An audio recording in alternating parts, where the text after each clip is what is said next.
Aujourd'hui 25 juin, lendemain de la Saint-Jean-Baptiste.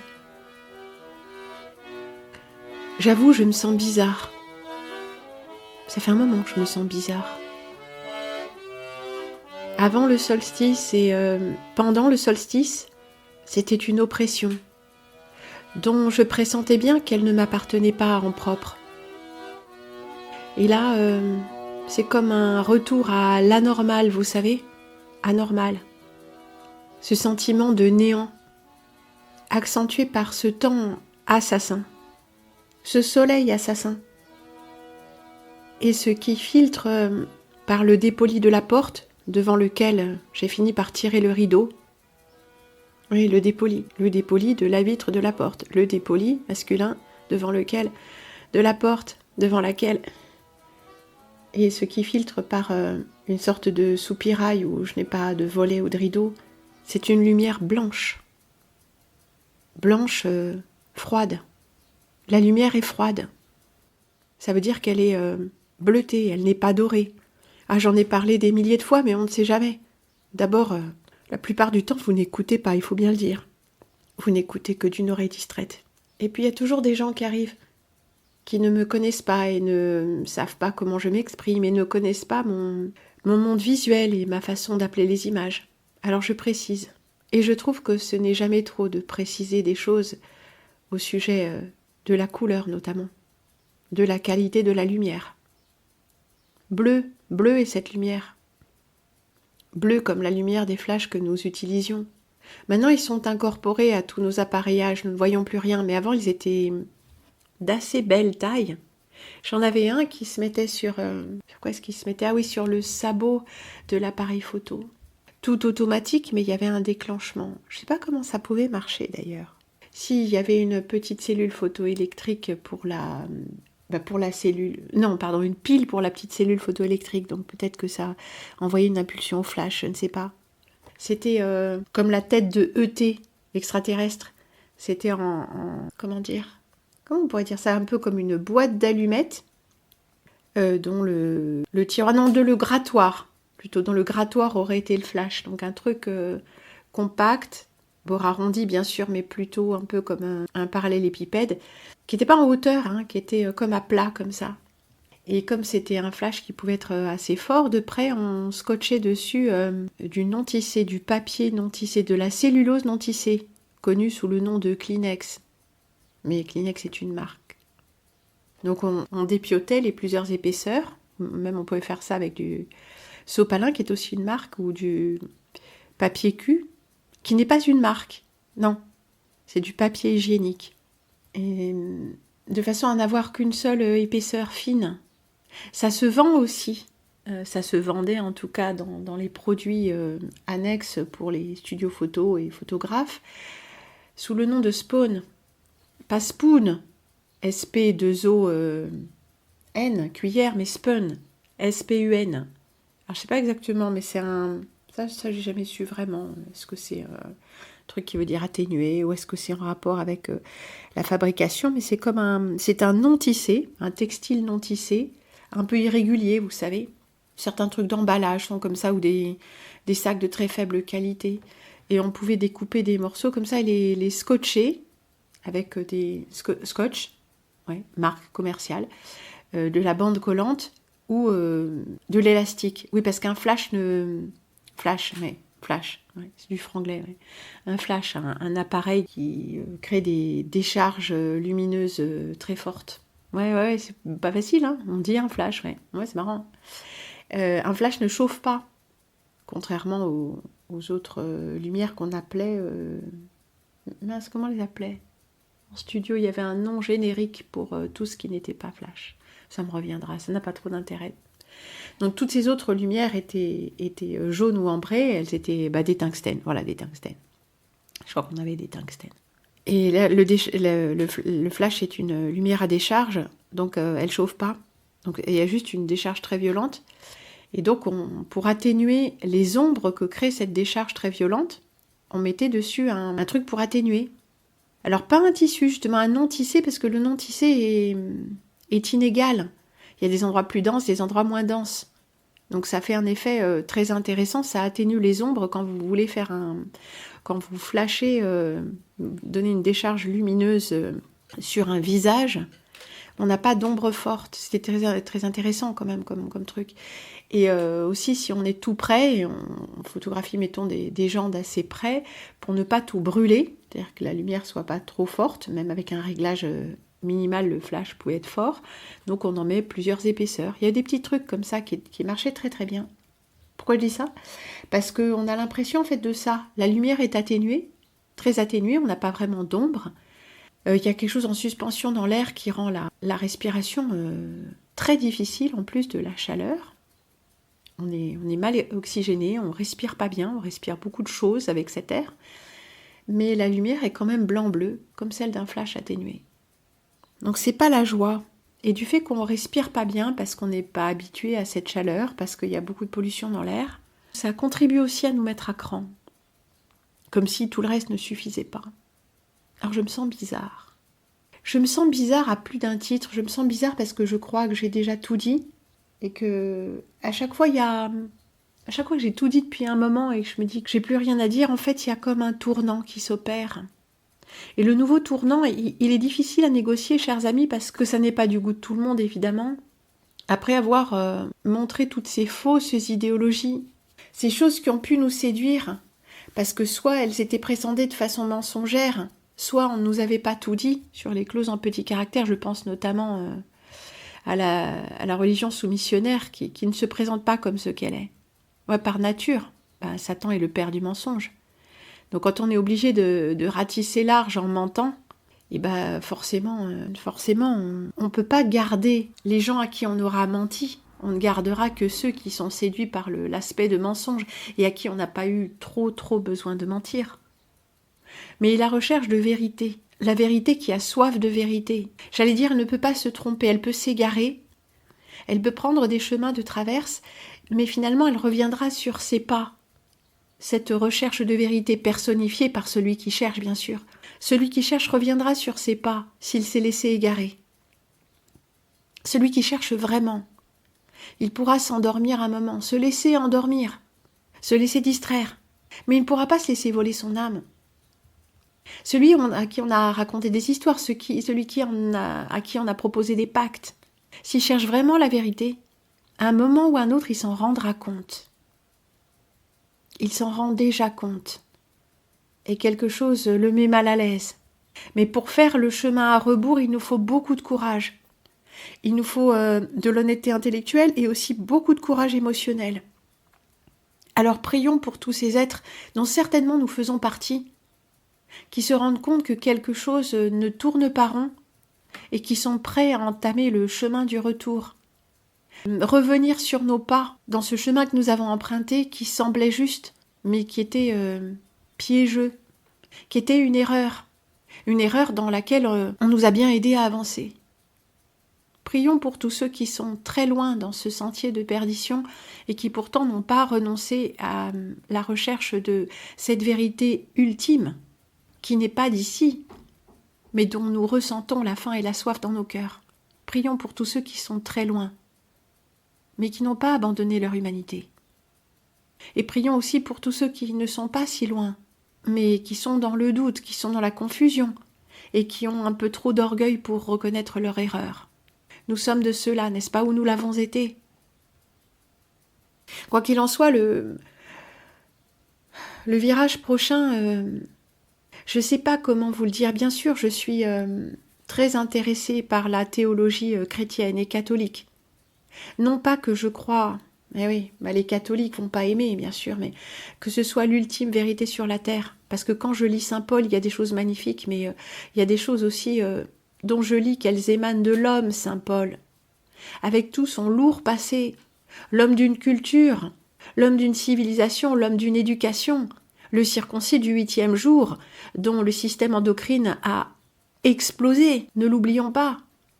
Quand les chrétiens disent « oui, la Bible, elle est écrite par des hommes elle n'est pas écrite par Dieu, elle est écrite par des hommes inspirés par Dieu.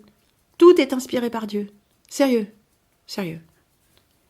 Dans ce qui s'est transmis, une partie de ce qui s'est transmis, forcément, sert la hiérarchie. Vous connaissez la justification de la prêtrise, du magistère, du fait que c'est Jésus lui-même qui a instauré le sacerdoce des prêtres. À aucun moment il dit il y aura un pape et puis il y aura des prêtres qui feront ci et ça. Non, c'est de l'interprétation et c'est de la tradition. Ça ne veut pas dire que c'est faux, parce qu'on peut dire que les apôtres qui ont passé quand même 3 ans avec lui savaient un petit peu ce qu'il avait derrière la tête. Pas toujours apparemment, parce que jusqu'après sa mort, ils étaient dans le désarroi. Avons-nous bien compris? Et même Thomas, c'était vraiment le Messie ou pas? Moi, je ne croirais que quand j'aurais mis mon doigt dans la blessure de son côté, dans le trou qu'a fait la lance. Il a cru, quand Jésus est ressuscité, être de chair, être de gloire, mais être de chair avec un corps, lui a dit « mets ton doigt ». Il y a des tableaux comme ça. Ce qui, au regard des questions que nous posons sur la réalité, ne serait pas forcément une preuve ultime, parce que si nous faisons un rêve éveillé, ça ne prouverait pas que la réalité tangible, perçue comme tangible, était la vraie réalité. Enfin, dans un paradigme un peu différent, qui ne croit pas à la primauté de la matière, on peut expliquer toute l'histoire de la Bible et de l'Évangile, je ne dirais pas sans recours à Dieu, mais légèrement différemment. Mais je sais que pour beaucoup de gens, ça ne va amener que de la confusion. Pour moi, ceci ne remet pas en question l'idée même de vérité et l'idée même de Dieu. Je m'en suis expliquée, mais je sais que c'est pas très clair pour tout le monde. C'est pas que c'est forcément que c'est pas clair, c'est pas évident. Mais redisons-le encore en 2 mots, si nous vivions dans une réalité limitée, comme je l'appelle le monde de la 2e dimension, une dimension d'espace et une dimension de temps combinée, peut-être une 3e dimension, une dimension de conscience. Oui, parce que s'il n'y a pas d'observateur pour observer la réalité de l'espace-temps, il n'y a pas d'espace-temps. On pourrait dire ça comme ça. 3 dimensions. Une dimension d'espace, une dimension de temps, une dimension de conscience. D'accord. Dans ce monde à 3 dimensions, notre conscience reste quand même limitée et piégée dans cet espace-temps. Alors s'il y avait d'autres dimensions possibles, et Dieu qui n'est pas limité, forcément n'est pas limité à ces 3 dimensions, il est au-delà. C'est l'idée même de Dieu, il est au-delà. C'est ça que nous disait le père Verlaine, quand on dit Sanctus, Sanctus, Sanctus, on le dit 3 fois. Pourquoi 3 fois? Ça, c'est encore des choses intéressantes qui peuvent nous ramener au symbole, à la magie ou à d'autres choses. Comme j'ai dit plusieurs fois, le nombre 3, mais ne revenons pas là-dessus, j'ai déjà assez digressé. Je vais finir ma phrase. On dit 3 fois, Sanctus, ça veut dire tout autre. Donc il n'appartient pas à ces 3 dimensions limitées. Il n'appartient pas, il est l'essence de toutes les dimensions. Dimension, je ne sais pas, c'est difficile à imaginer. D'accord, quelque chose qui dépasse notre entendement. On peut se mettre d'accord là-dessus, que notre esprit limité ne peut pas concevoir quelque chose que par définition, il n'est pas créé pour concevoir. Donc Dieu ou le Christ, puisque le Christ est fait homme. Donc Dieu, le Christ, c'est cet être qui contient tout, qui est à l'origine de tout, et qui s'est incarné, c'est-à-dire qui a accepté volontairement par amour de se limiter tellement qu'il s'est limité à nos 3 dimensions d'espace, de temps et de conscience pour venir habiter parmi nous sous une forme que nous pouvons reconnaître, une forme humaine. Alors, je dirais, on peut le dire comme ça, pour que nous comprenions des concepts vraiment complexes et élevés, il nous fallait des images, parce que notre monde des manifestations est un monde d'images. Mais regardez l'homme, ses mains, son visage, sa biologie, regardez les fleurs avec leur géométrie, regardez les mouvements du vivant, le mouvement de convection de l'eau, regardez. Notre monde n'est que le monde des manifestations.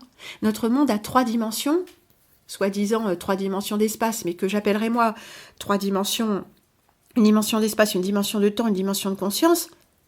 Tout ça, c'est un monde symbolique. Alors comment Dieu, ce concept inatteignable pour le mental humain, comment se manifeste-t-il?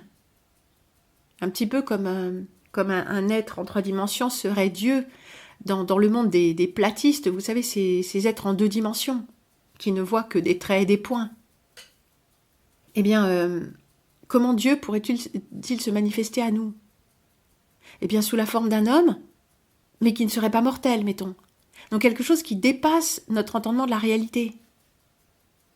Et puis cette fameuse Trinité, Dieu qui est 3, qui est difficile à saisir, mais pas si difficile que ça, pour qui a un cœur poétique. Parce que Dieu tout seul, c'est compliqué à comprendre. Mais Dieu fait homme. Ben, ça peut vite être de l'idolâtrie ou apporter aussi de la confusion. Mais quand il y a l'Esprit Saint qui descend sur lui comme une colombe, comme un oiseau, comme. Alors l'Esprit, la meilleure façon de le décrire, c'est comme un oiseau, comme cette colombe, au vol gracieux. L'Esprit, ce serait le vol de la colombe, la grâce de la colombe. Et la bonté de Dieu, ce serait comme un homme, sans péché, dépourvu de péché, d'une bonté, d'une générosité, d'un héroïsme absolu. Alors moi j'aime bien ça. Et même si Jésus le Christ n'est qu'une image, que Marie, Mère de Dieu, n'est qu'une image, que l'Esprit descendant sur lui comme une colombe n'est qu'une image, que la croix n'est qu'une image de droiture et d'ouverture comme ses bras grands ouverts. Tiens, de ce Christ que m'a envoyé mon amie Clarita, qui est la reproduction du crucifix peint devant lequel se recueillait saint François d'Assise, il a les mains grandes ouvertes, il est très gracieux. Il n'est pas pendu à la croix, mais il est devant la croix, les mains grandes ouvertes, nous accueillant tous, même ceux qui l'ont rejeté, possiblement nous accueillant tous. Ce n'est pas un homme qui est capable de faire ça. C'est un homme dans la chair, mais dont tout l'être est inspiré par le divin, sans peur, sans passion, pulsion, sans rien de tout ça. Ce n'est pas un homme parfait, c'est juste un homme dépourvu de péché. Alors, plus j'étudie la théologie chrétienne, à quelques petits détails près, puisque quand même, il y a des choses que nous voyons de ce plan et qui nous dérangent, comme la filiation du Nouveau Testament, de l'Ancien Testament avec le Nouveau, sur lequel je ferai, je l'espère, une série. On m'a reproché ça, à dire « Ah, tu nous avais promis plein de trucs, on reviendra là-dessus, on n'est jamais revenu. » Si, on est revenu au fil des émissions et des éditos comme ça, mais c'est vrai qu'il faut me suivre, il faut suivre mon raisonnement, tout ça, mais je ne vous y oblige pas, je ne fais que des propositions et je fais vraiment ce que je peux dans ce monde qui nous met des bâtons dans les roues à tous. S'il vous plaît, si vous vous plaignez de moi, vous n'êtes pas au bon endroit. Il est vrai que je me plains de vous, mais pas collectivement, je me plains de certaines personnes qui, l'une derrière l'autre, justement se plaignent, ou encombrent ma boîte de choses qui n'ont rien à y faire.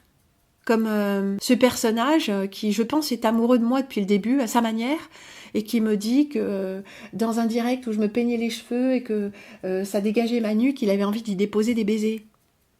Ça a été un peu de façon appuyée et depuis un certain temps. Alors, j'ai été gentille jusqu'à présent, mais ceci doit s'arrêter, je n'encourage pas ça. Après, vous faites ce que vous voulez, mais faudra pas me pousser trop loin non plus. Voilà. Bref. J'en étais à la théologie chrétienne, et souvent les gens qui s'expriment au sujet des chrétiens, tels les athées, les musulmans, et ceux qui sont intéressés par la foi chrétienne, mais qui n'ont pas dont le catéchisme n'est pas à jour, et qui n'ont pas approfondi les concepts, placent dans la bouche et dans la tête des chrétiens, et des catholiques notamment, des choses qui n'y sont pas. Ajoutons aussi le fait... Il va falloir qu'on parle de ça aussi, des sédévacantistes, enfin des catholiques qui considèrent que l'Église catholique est apostate depuis Vatican II. Je serais plutôt de ceux-là. Je suis de ceux-là. Mais serais-je d'accord avec l'Église d'avant Vatican II? Je ne sais pas. Parce qu'il y a des questions qui se posent, que la messe soit en langue vulgaire, c'est quand même magnifique parce qu'on comprend ce qu'on dit, mais à la messe, en fait, donc il y a un aspect, mais j'espère qu'on viendra aussi là-dessus, il y a un aspect hermétique, c'est-à-dire un peu caché dans la messe en latin, mais qui l'est pas vraiment parce que tous les missels étaient en bilingue. Donc on dit les mots en latin, mais à côté, c'est écrit ce que ça veut dire. Pourquoi les exorcismes se font en latin et pas en vulgaire? C'est-à-dire pas dans la langue du prêtre, de l'exorcisé, tout ça, la langue du pays, parce que c'est plus puissant. Alors quelqu'un a demandé, est-ce que les prières dites en latin sont plus puissantes? Écoutez, je ne sais pas, il faudrait demander à un prêtre, et il faudrait demander à un prêtre conciliaire, c'est-à-dire Vatican II, et à un prêtre sédévacantiste, c'est-à-dire comment dire, réfute Vatican II, qui récuse Vatican II. On aurait sans doute des réponses légèrement différentes. Et quand on dit une prière est plus puissante, vous voulez dire quelle prière? Les prières formelles, le Notre Père, par exemple, le Credo. C'est possible, je ne sais pas. Je ne sais pas quelle est la position de l'Église. Et en fait, avec cette retraite que j'ai faite à Pâques, j'ai eu les enseignements de l'Église, bon, certes conciliaire, mais je ne pense pas qu'ils soient très très différents. Mais bon, j'ai eu les enseignements de l'Église de la part dispensés par un prêtre. Donc je sais ce que pensent, ou sont censés penser, les chrétiens conciliaires ou l'Église, comment on est censé interpréter un certain nombre de choses. Je vous parlais notamment du sacerdoce, comment ça a été instauré. Oui, parce que je m'étais arrêtée là-dessus, mais voilà, je reprends le fil. Comment a été instauré d'après l'Église? Donc l'Église est une institution qui se justifie elle-même. Ça m'a toujours dérangé. Mais en même temps, s'il n'y a pas, ça va être compliqué.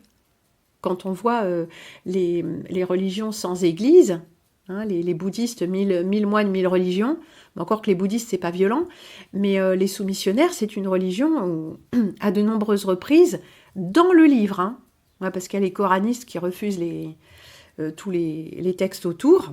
Bon, ceci dit, c'est pas vrai, parce qu'il y a toujours un moment où ils y font référence, parce qu'il y a pas assez... Leur livre fait référence à des trucs qui sont pas dedans. Mais bien qu'il soit auto-référentiel, et quand même, pour l'interpréter, il faut des choses extérieures. Mais en tout cas, c'est tellement... Il y a beaucoup de versets qui ne prônent pas, n'incitent pas non plus, qui obligent, enfin, ce sont des commandements. Des commandements qui ont pour objet de combattre et de tuer tous ceux qui ne sont pas de la même religion. Alors ils disent, oui, mais c'est en cas de guerre.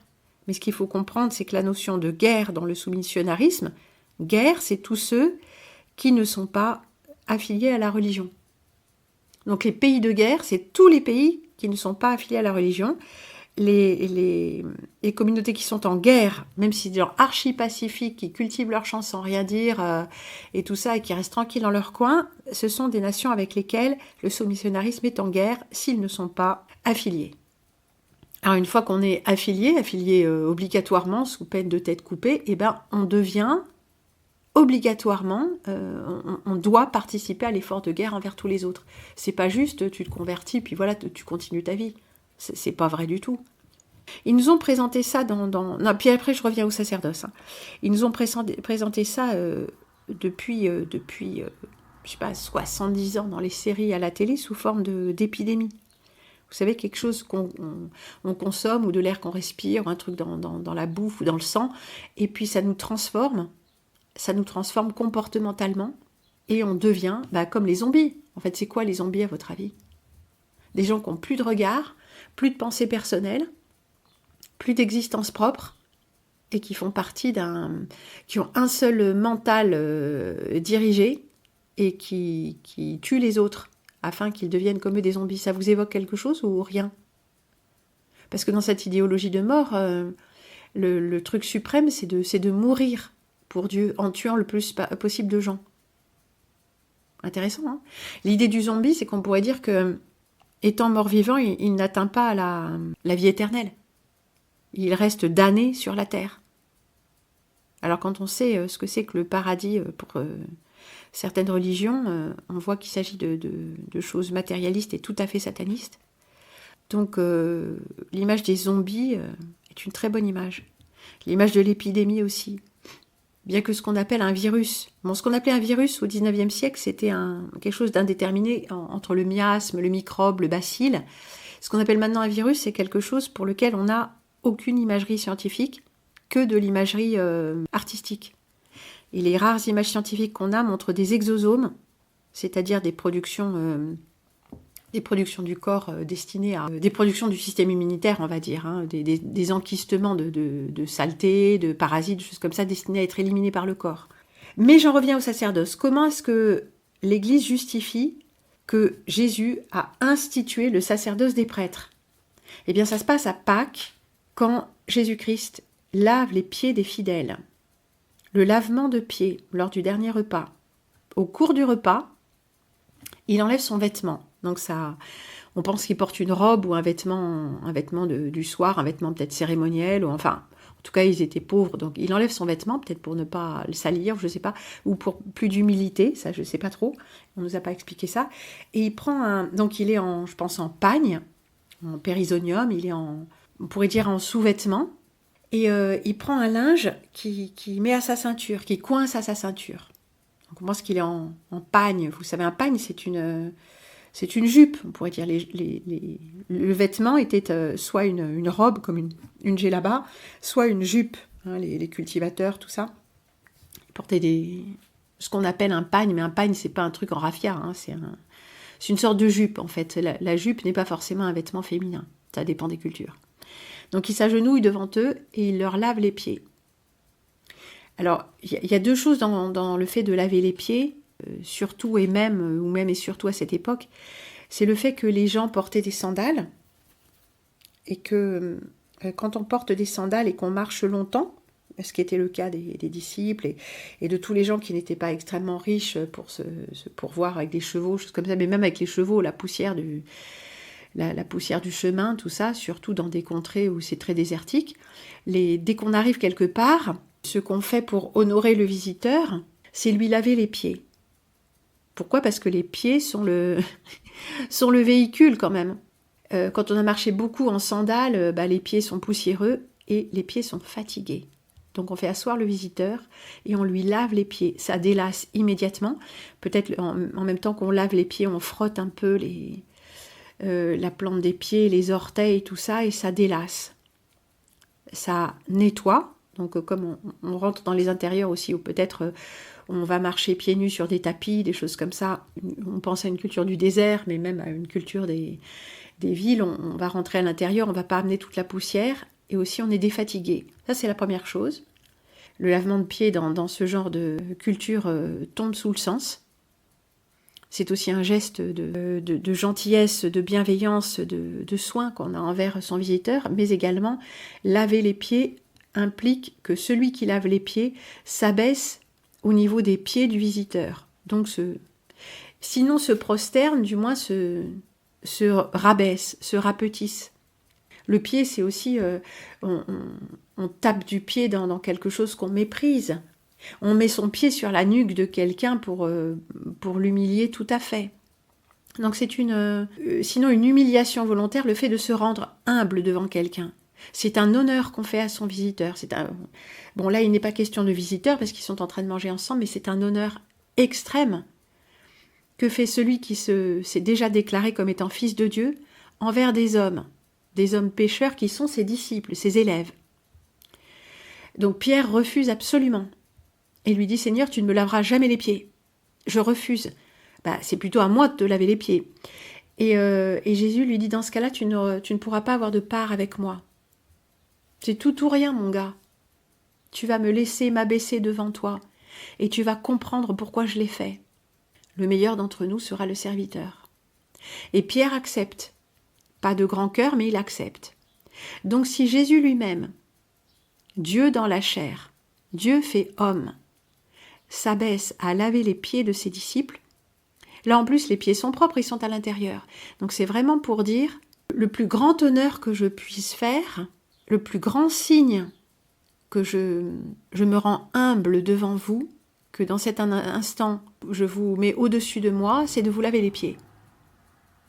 Alors, je ne savais pas ça, enfin pourtant je l'avais vu, hein, et on l'a vu à Notre-Dame, il me semble, hein, cette cérémonie épouvantable, mais il y a le lavement des pieds pendant la messe de Pâques, pendant la messe avant le dimanche de Pâques, donc la messe justement qui correspond à la scène, au dernier repas, le prêtre lave les pieds de quelques hommes.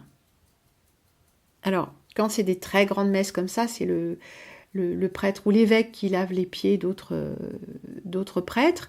Et là où j'étais, c'était le prêtre qui était quelqu'un de très sympathique, un prêtre motard très, très sympathique et quelqu'un de très bien, vraiment, a lavé les pieds de quelques hommes de la communauté, des hommes un peu âgés.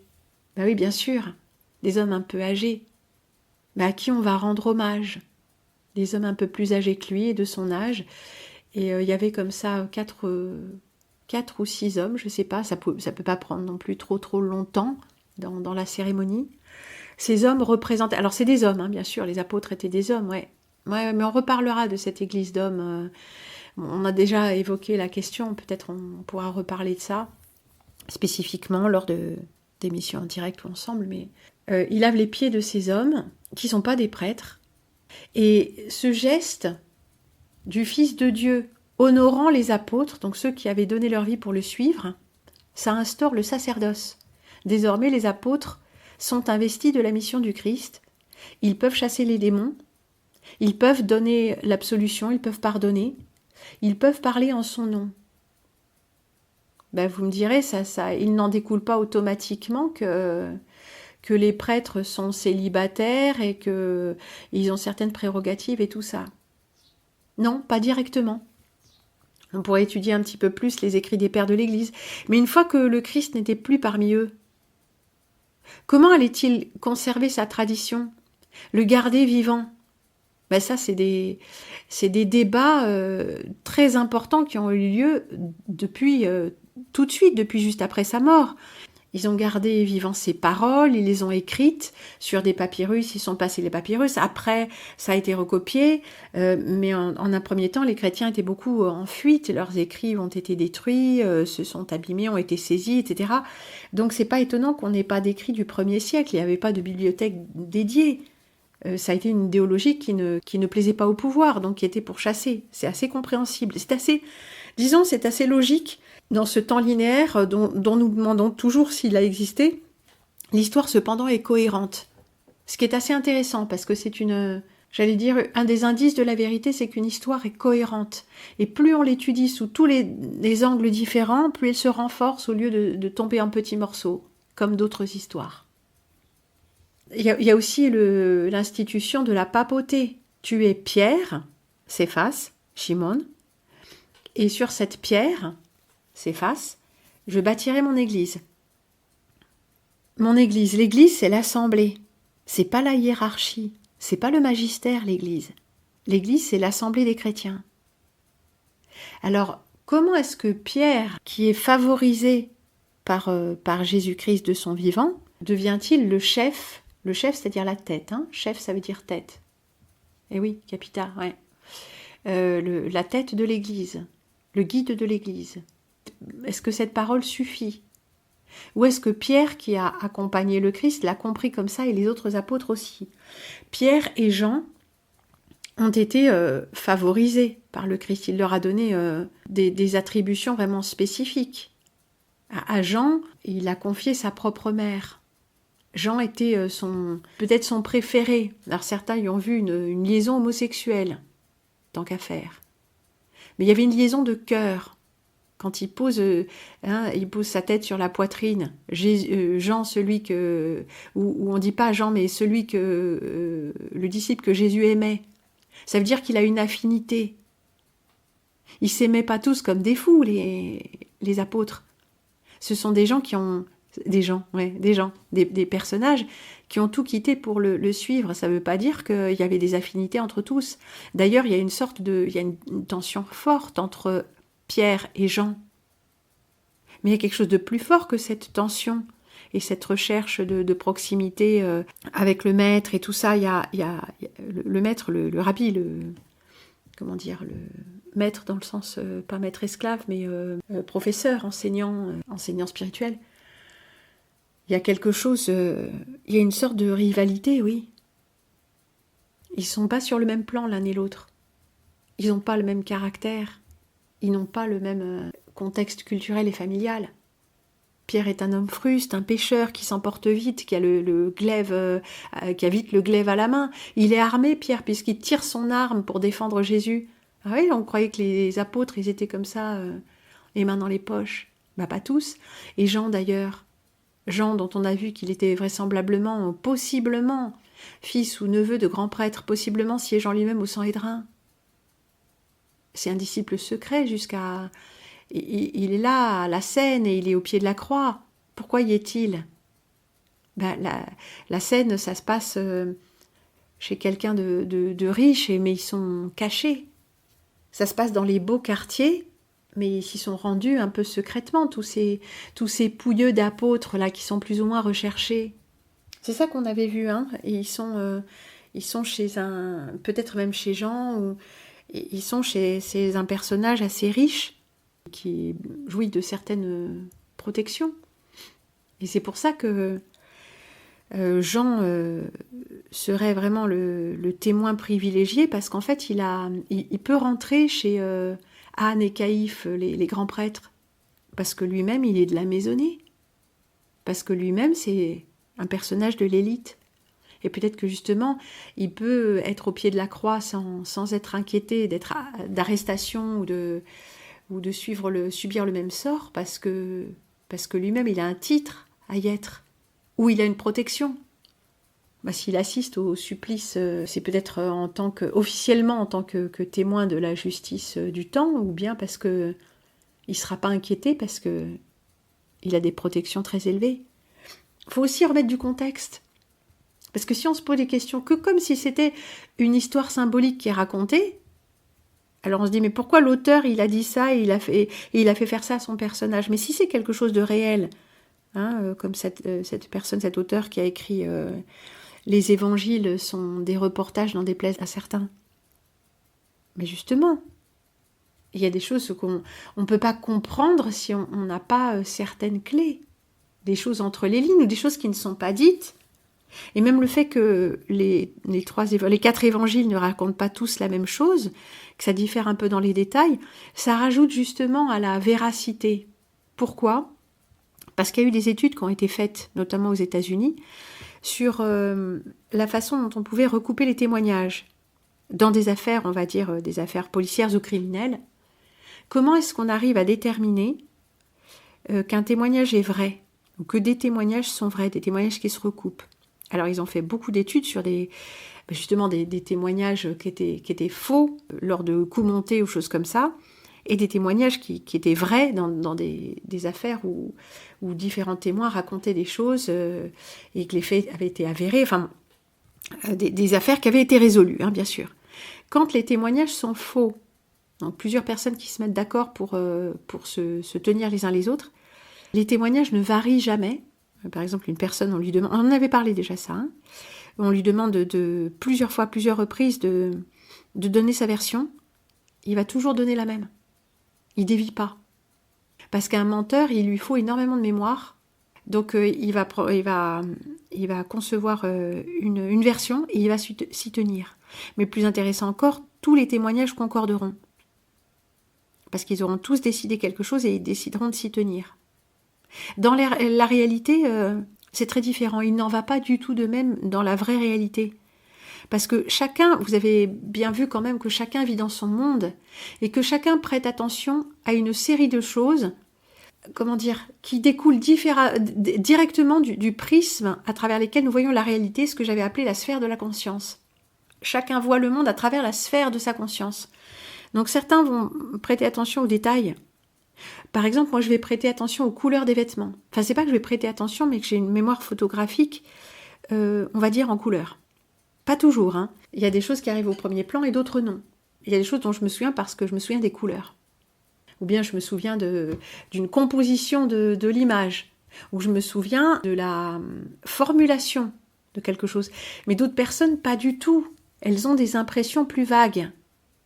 Ou elles regardent le monde à travers un brouillard parce qu'elles ont toujours comme des écouteurs avec la radio, la radio, vous voyez bien, avec de la musique toute faite qui les empêche d'entendre et de voir les choses. Ils ne sont pas vraiment là. Donc, si on a 10 témoins, on aura 10 versions. Pas forcément très différentes. Avez-vous vu d'ailleurs ces expériences qui avaient été menées, je ne sais plus si c'était par des journalistes ou par des chercheurs, mais on a quelque chose d'assez intéressant. Il y a un mec qui... comment c'est ? Ils mettent en scène dans la rue, aux États-Unis, un événement imprévu, par exemple une altercation ou je ne sais pas si c'est un événement brutal, mais pas très brutal non plus, enfin quelque chose qui se passe, imprévu. Je ne sais pas si c'était une agression, mais je ne crois pas. Bon. Donc les personnes qui mettent en scène ce micro-événement de trottoir ont un scénario, bien sûr. Donc ce sont des acteurs. Et après, les gens qui arrivent, mettons des journalistes ou... qui qui recueille les témoignages, recueille donc les témoignages des gens qui étaient présents. Et qui étaient présents, un d'un côté, un de l'autre, en passant, à l'arrêt dans sa voiture, je ne sais trop quoi, ou depuis la boutique où ils ont vu la scène. Et les témoignages sont très très variables. Alors il y a plusieurs façons de déterminer si un témoignage est véridique, surtout quand on sait que voilà, les gens étaient là, ils ont vu, on les interroge, c'est le groupe témoin. Et la même personne interrogée, il lui reviendra des détails, ou bien au fur et à mesure du temps, elle doutera de certaines choses, mais d'autres se renforceront. Mais ce qui va se renforcer, c'est son impression de ce qu'elle a vu aussi. Il y a des choses qu'elle a vues de son angle de vision, elle en est sûre, et d'autres, elle n'en est pas absolument sûre. Et la même chose pour chacun des protagonistes. Et en confrontant les différents témoignages, on va voir que tout le monde n'a pas vu la même chose. Il y a un tronc commun, mais il y a aussi des choses qui diffèrent. Et c'est exactement ce qui se passe pour les évangiles. Donc, de quelque façon qu'on prenne la chose, la véracité dans le temps linéaire, dans le temps de l'époque, tout ça, la véracité du récit évangélique se renforce. Avec les découvertes archéologiques, sont-elles vraies ou pas? Je ne sais pas. Avec la recherche historique sur les mœurs de ce temps, comme ma mère faisait, et ça se renforce. Donc on va dire, s'il y a tant d'éléments de véracité, ça va me suffire. Ça va me suffire pour établir ma propre foi, que quelque chose de plus s'est manifesté à travers ces personnages symboliques, mais peut-être aussi entre guillemets réels. Mais souvenez-vous que je doute de la réalité, donc c'est assez souple dans mon esprit.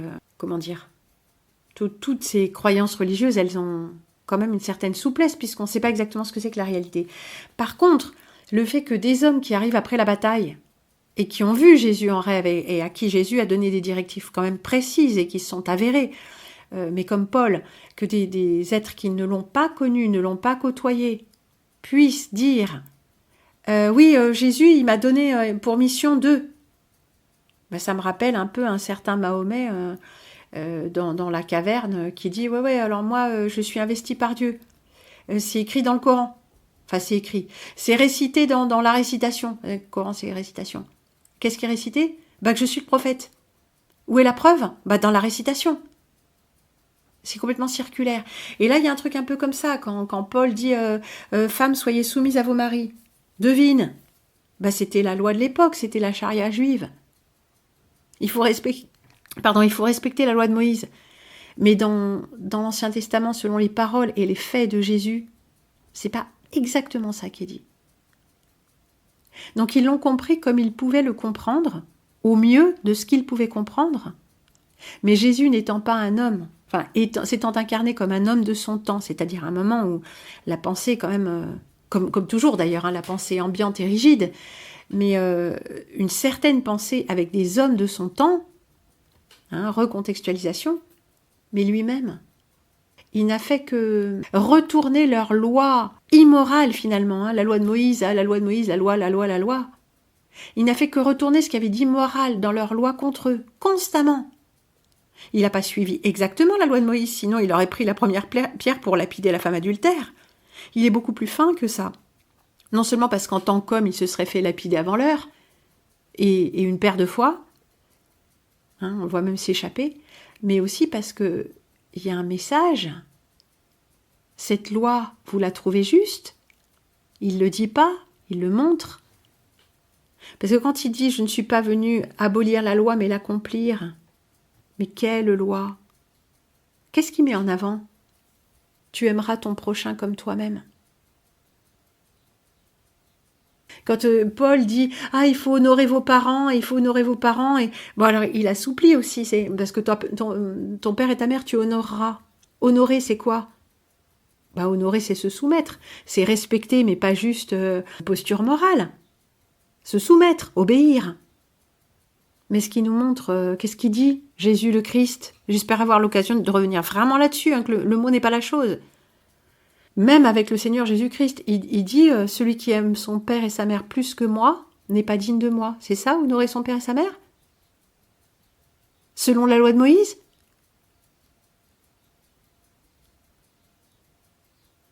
Ouais, je crois qu'il n'y a que le silence après ça. Hein. Je crois que cette façon de l'Église de procéder de façon autoréférentielle, c'est une façon que j'aime pas beaucoup et qui est propre aux hommes et qui est propre à l'orgueil des hommes. Ah oui, les femmes sont à l'honneur dans l'Église avec cette mère Marie devant laquelle toute l'Église, hommes et femmes, s'agenouillent. Ouais, c'est pas rien. Ouais, mais c'est le culte de Marie, de la déesse mère et de... Oui, bien sûr. C'est forcément l'un et l'autre, nous sommes dans ce plan. Mais est-ce qu'on reste au niveau de la déesse mère, cachée, tellurique et souterraine, ou est-ce qu'on refuse tout ce culte à mystère et on le transforme? C'est tout le propos, c'était tout le propos en fait aussi de l'émission Ambiguïté du symbole que je vous proposais. Et en fait, j'en parle à chaque détour du chemin, mais je n'ai pas encore réussi à ne parler que de ça. Mais c'est pas grave. C'est pas grave parce que j'en parle en fait un peu tout le temps aussi. Et il y a une ambiguïté justement pour moi, hein. Enfin pour moi-même, et aussi je trouve d'une façon générale qu'il y a une ambiguïté dans cette église catholique. Je vais parler surtout de l'église catholique parce que c'est la tradition que je connais le mieux. Je ne connais pas les rituels orthodoxes et j'ai assisté un jour à un office, mais c'est très long, on ne comprend rien, les prêtres disparaissent derrière le rideau, reviennent, c'est très très mystique et ça encourage la pensée magique, même si ça peut être joli. Hein. Enfin, en tout cas, c'était en Russie, après, je ne sais pas. C'est une petite église Saint-Nicolas, très très belle, en dehors de Saint-Pétersbourg, ou en dehors du centre. Et puis, j'ai assisté aux messes, aux offices, pardon, pas aux messes, aux offices protestants en Suède. Bah, c'était des très belles messes de Noël et des choses comme ça. J'ai adoré. J'ai adoré qu'on chante et que voilà, l'homélie était pas mal, tout ça, mais bon, mais c'est pas ma culture. Donc ce que je connais le mieux, c'est le rituel catholique et puis cette idée d'Eucharistie, tout ça. Après, je sais pas trop exactement comment ça se passe pour les protestants, mais je crois que ça se passe d'une façon qui ne me convient pas. Mais bien sûr que dans l'Église catholique, c'est une hiérarchie de la terre. Donc c'est une hiérarchie autoréférentielle. Autoréférentielle. Bah, comme le prophète de la soumission. Je suis chargé par Dieu, regardez, c'est écrit là. Ah ouais, vraiment? C'est ça qui a écrit? Alors il y a d'autres choses contestables, bien sûr. Ouais, mais il n'y a que des hommes, disent les hommes. Bah, un petit peu comme la récitation qui est écrite par un homme et s'adresse à des hommes. De toute façon, dans les autres récits, tout à fait authentiques et auxquels on se réfère, il est écrit, mais je vous le retrouverai celui-là, hein, un type qui s'appelle Rob Christian, donc Rob le chrétien, Rob chrétien, et aussi Christian Prince, le prince chrétien. Ce sont deux chrétiens arabophones, et chrétiens de culture arabophone qui démontent les textes, qui vont chercher dans les livres, hein, pas sur Internet. Donc ces livres-là, ils sont pas tous... ces livres de textes guillemets sacrés ne sont pas tous disponibles en ligne, certainement pas en français et même pas tous en anglais, ils expurgent. Mais en tout cas, dans ces textes de la grande tradition islamique, il y a un de ces textes qui dit que la femme est un animal au même titre que la jument, la vache et la chèvre, je ne sais plus, mais que pour que l'homme ne soit pas trop dégoûté, il lui a donné une apparence comparable à celle de l'homme, mais que ce sont des choses, hein, des possessions en fait. Hein. Donc il faut le savoir, c'est ça la tradition islamique. C'est pas annexe, hein. C'est le fondement. Dans la sourate qui concerne les femmes, il y a une sourate qui s'appelle les femmes, il n'y a pas une sourate qui s'appelle les hommes, puisque c'est des hommes qui s'adressent aux hommes. Et des hommes puissamment névrosés, hein, incapables de gérer leurs pulsions, ni violentes, ni sexuelles, et qui sont tout le temps en train de rechercher leur propre plaisir et qui ont une très très faible tolérance à la frustration. Quand on lit ça, même l'auteur à la première personne, hein, ou à la première personne du pluriel aussi, parce qu'il dit nous, comme s'il était multiple, ce qui est contraire à la doctrine bien sûr, mais on dirait que c'est un être qui a des très très gros problèmes psychologiques. Hein. Pas de résilience, besoin constant de vengeance et de reconnaissance. Ouais, le personnage principal de la récitation. Ben, j'aimerais bien, s'il y avait une psychiatre, une psychanalyste parmi vous, je sais pas pourquoi une, oui, parce que je pense à Marfa Sultan, mais encore plus une femme, elle serait peut-être encore plus sensible, mais hommes et femmes, j'aimerais bien, si vous êtes de métier, psychologue, psychanalyste ou psychiatre, psychologue clinicien, tout ça, s'il vous plaît, ne manquez pas de m'écrire. J'aimerais travailler avec vous sur le sujet, vraiment. Parce que j'ai réuni quelques dossiers comme ça, mais j'ai pas tout à fait ce qu'il me faut. Et ça va me demander vraiment un travail de dingue, alors que c'est déjà, ce n'est pas mon champ de compétences spécifique. Donc j'aimerais vraiment beaucoup. J'aimerais vraiment beaucoup, si vous êtes psychologue clinicien, psychiatre ou psychanalyste, diplômé vraiment dans le champ académique, s'il vous plaît. Enfin, académique, de formation, et si vous êtes praticien. Mais pas d'autre chose, pas de trucs alternatifs. Pas pour le moment, en tout cas, s'il vous plaît. Pas pour le moment. C'est une autre façon de voir les choses encore, mais c'est pas tout à fait ce que je cherche là maintenant. En tout cas, voilà, je voulais parler de ça, de cette double nature de l'Église, cette double nature. Quelque chose qui s'est constitué autour d'un message qui porte en lui-même sa propre vérité, mais toute application par des humains et qui va donner lieu à l'établissement d'une hiérarchie. Forcément, il y a un truc qui ne va pas. Et bien sûr, c'est très triste, la guerre de toutes ces églises catholiques, les protestants, les ceci, les cela. Même si Vatican II est infesté par le serpent, ça ne change rien au fait que les gens qui continuent à appartenir à cette église se réfèrent à l'évangile, donc aux valeurs de l'évangile, donc au paradigme chrétien. Et ça, c'est ce qu'il y a de plus important. Malheureusement, dans une vraie recherche de vérité, ça ne suffit pas. Alors il y a des personnes qui n'ont pas la capacité cognitive d'aller tellement plus loin. Prions pour elles. Mais nous, si nous l'avons, nous devons aller plus loin. Alors refuser le message évangélique et la ligne chrétienne, sous prétexte que Vatican, l'Église conciliaire, est aux mains du serpent, c'est insuffisant. Il y a toujours l'œuvre de Dieu et la part du diable. Il y a aussi l'œuvre de Dieu sur la terre, c'est-à-dire le Christ incarné parmi nous, le Christ fait chair, et la mémoire de son passage. Et il y a l'œuvre des hommes. Ce que les hommes en ont compris, ce que des générations d'hommes, et quand je dis hommes, je n'ai rien contre le masculin, hommes et femmes bien sûr, mais même si ce sont les hommes qui ont écrit, bon, tout ce monde encore phallocratique, mais on va dire régulé dans le monde chrétien. Régulé. C'est-à-dire que les femmes ont une place. C'est pas la même que celle des hommes, mais elles ont une place. Bon, l'œuvre de Dieu fait chair sur la terre. L'œuvre de Dieu sur la terre par Dieu fait chair.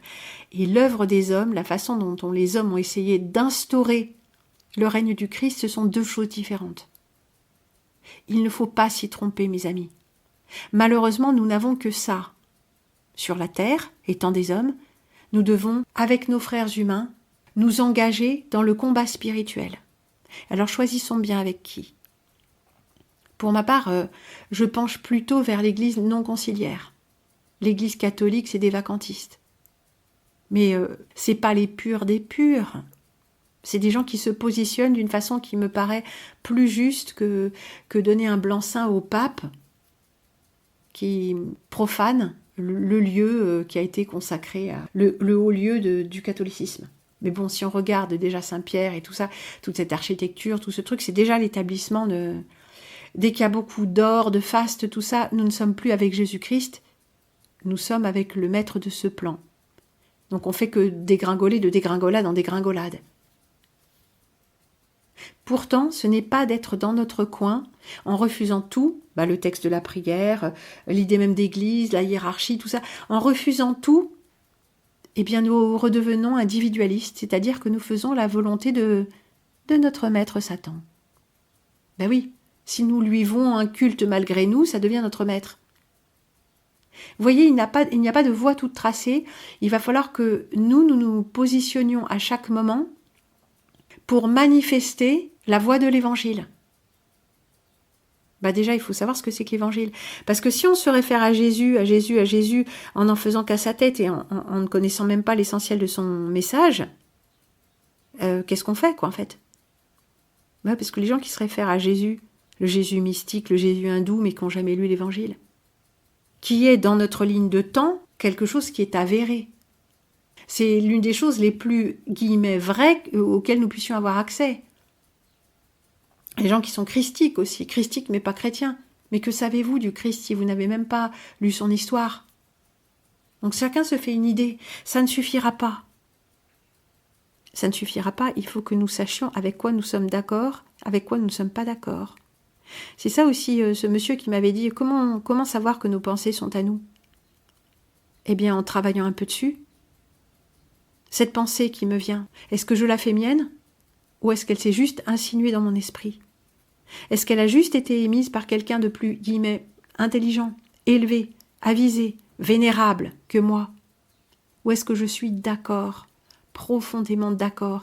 Et si oui, pourquoi? Pourquoi je suis d'accord? Est-ce que je peux argumenter avec moi-même?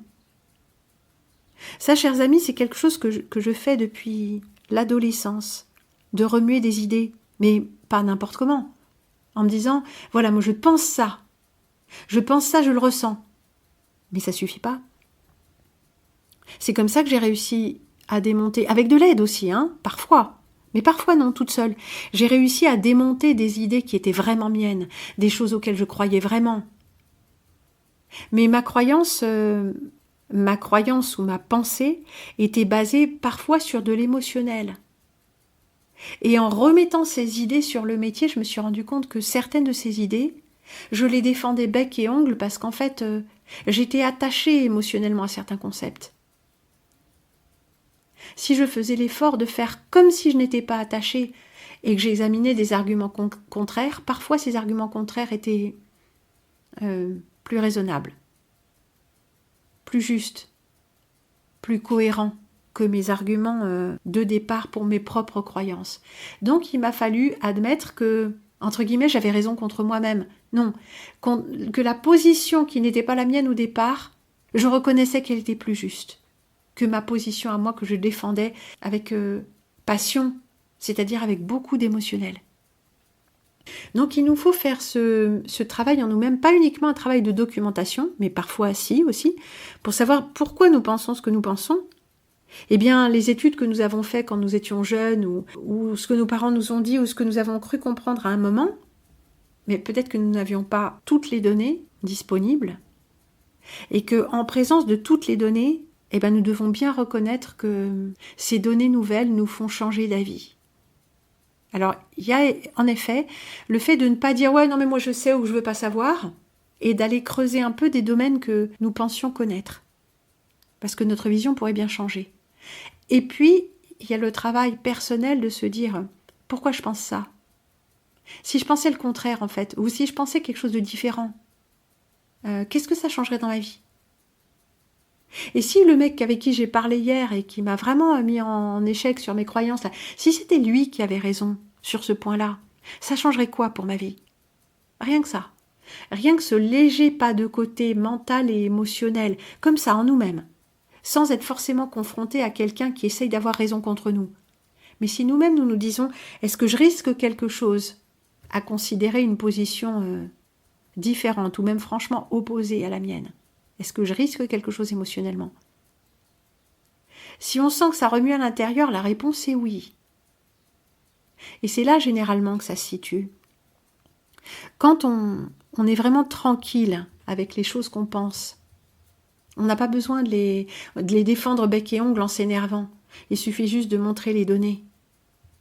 Alors ça, c'est un niveau de vérité, j'allais dire, un peu plus grand que si on a besoin de crier, on a besoin d'incriminer l'autre. Très vite, si on est passionnel à défendre ses idées, c'est peut-être qu'elles ne reposent sur rien.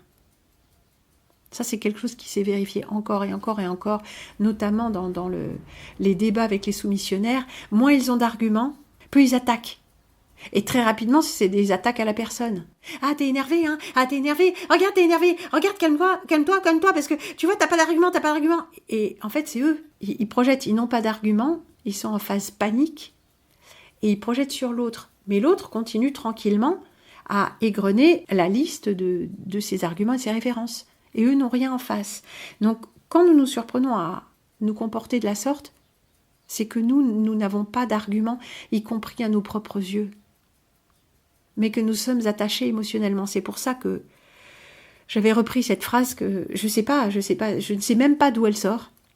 Je sais à peu près quand je l'ai prononcée c'était dans l'été 2021, au cours d'une de mes interventions, libre d'attaches émotionnelles envers les faits. suffisamment pour avoir envie d'explorer d'autres possibles. Quand nous nous sentons libres d'attache émotionnelle envers les faits, d'attache, ça veut dire qu'on est attaché, mais on est attaché émotionnellement envers les faits. C'est-à-dire que s'il y a des faits, des choses qu'on peut expliquer d'une manière ou d'une autre, mais que nous sommes attachés émotionnellement à une interprétation plutôt qu'une autre, il se peut que, si vraiment nous sommes attachés émotionnellement, nous n'ayons pas de bons arguments. Quand nous avons de bons arguments, ils ne sont pas émotionnels. Ils sont raisonnables et ils ne nous mettent pas dans des états impossibles. Par exemple, si quelqu'un vient vous dire « T'es né en quelle année, toi ?» Et vous lui répondez « Moi, 62 ». Ce qui est la stricte vérité, c'est sur vos papiers d'identité, enfin, ça ne se discute même pas, ok. Et le gars vous dit « Pas du tout, n'importe quoi, t'es pas né en 62, t'es né avant, tu veux faire comme si t'étais plus jeune, tu te fous de ma gueule et tout. » Mais quelles que soient les attaques de cette personne qui veut prouver un fait qui ne se discute même pas, à moins que vous vous laissiez entraîner dans son énervement, bon, mais sinon, vous lui direz, mais d'où tu sors ? D'où tu sors ? J'ai même pas à discuter avec toi. J'ai même pas à te montrer ma carte d'identité, puisque moi je sais que je suis née en 62. Et alors, qu'est-ce que tu essaies de me prouver ? Et imaginons que cette personne, pour une raison ou pour une autre, menace de vous emmener au tribunal pour mensonge, et, tromperie et tout ça, que vous étiez né en 62. Alors que tous vos papiers d'identité et tout... Bref, une fois au tribunal, ça va s'arrêter tout de suite. Vous produirez votre pièce d'identité et l'autre sera débouté. Donc il n'y a même pas à s'énerver. Si vous avez la vérité avec vous, vous n'avez rien à prouver. Vous n'avez qu'à présenter les faits. Eh bien, c'est ça qu'il nous faut chercher. Les arguments les plus décisifs pour chaque chose. Les arguments les plus décisifs. C'est ce que nous nous contenterons d'appeler la vérité, jusqu'à plus ample informé. Cherchons dans le monde des manifestations ce qu'il y a de plus vrai. Cherchons en nous la vérité. Et si la vérité nous habite suffisamment, alors nous n'aurons plus rien à prouver. Nous n'aurons plus qu'à témoigner d'elle. Mais maintenant, il me faut faire une chose qui est demandée justement dans les évangiles. C'est de témoigner publiquement de la vérité. Et pourquoi Jésus est-il la vérité ? Eh bien, chers amis, si vous ne l'avez pas encore fait, lisez les 4 évangiles. Et nous en reparlerons de cette vérité qui se fait jour. Entre les lignes et tout en lisant. De quelle nature est cette vérité ? Eh bien, ceux qui n'y sont pas sensibles ne la recevront pas comme vérité. C'est la liberté qui nous est laissée dans ce plan. Mais à ceux qui sont sensibles à cette qualité-là de la vérité, je vous dis, commencez à témoigner d'elle. N'ayez pas peur. Devenez cette vérité et faites-la connaître d'une manière ou d'une autre.